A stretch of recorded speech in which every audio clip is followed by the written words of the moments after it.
You're looking at Bob Weir and Jerry Garcia playing together at a Grateful Dead concert back in 1980. Right now, tributes are pouring in for Weir, the co-founder and guitarist for the iconic rock band, after his death was announced over the weekend. Weir was 78 years old. Anthony Mason interviewed Weir several times and now looks back on the life and career of an American music legend. Bobby Weir and the Grateful Dead came to symbolize an era, becoming pioneers of psychedelic rock and musical icons in the hippie movement. We developed this language that only we spoke, really. I sat down with Weir and his other surviving bandmates, Mickey Hart and Bill Kreutzmann, when the Grateful Dead received the Kennedy Center honors in 2024. Bass guitarist Phil Lesh had just died. Phil, in his autobiography, described the music that you all made together as some kind of genre-busting rainbow polka dot hybrid mutation. Yeah. That about sums it up. Born in the Bay Area, Weir joined the band that would become the Grateful Dead in 1965 as a teenage guitarist, after a chance meeting with co-founder Jerry Garcia. Bobby, you were 16 when you first heard Jerry Garcia playing banjo in Palo Alto. Yeah, and after a few pleasantries and stuff like that, he said, well, you guys play instruments? We had enough fun that evening that we decided it was too much fun to walk away from. The Dead would go on to play more than 2,300 concerts.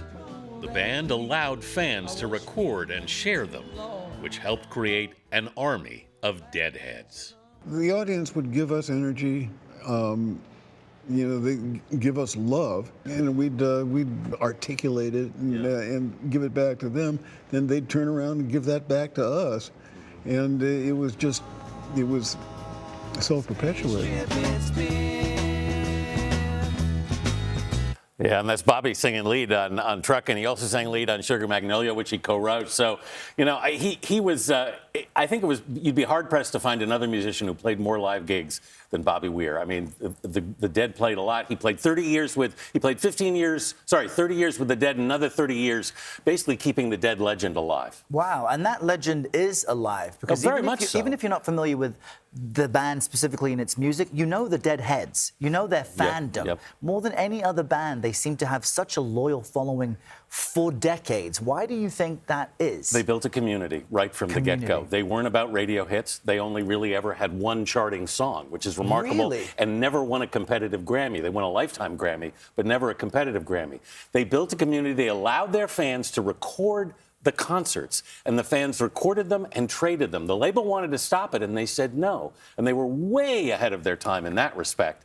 And it became basically, because every performance they had, because they were so improvisational, everyone was different. So fans wanted all the different recordings, all the tapes. And that's how it became a community in so many ways. Now, Bob Weir dies at 78, had a remarkable life. He had a great run, as I sometimes like to say. He did. One of the phrases people make about the Grateful Dead is that the band isn't a bunch of guys on stage, but it's everybody in the room. Yes. So it sounds as like he was part of creating really a cultural flashpoint.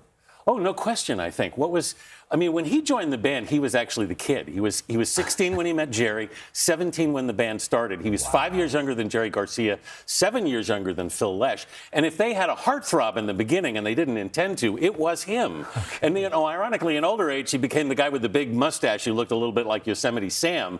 but he was still the young guy. And when he sat down to talk with me that day about the Kennedy Center, he actually arrived in shorts and sat cross-legged on the chair with no shoes on. And as Trey Anastasio of Fish said, he said, when I talked to Bobby, I thought he was the last actual hippie.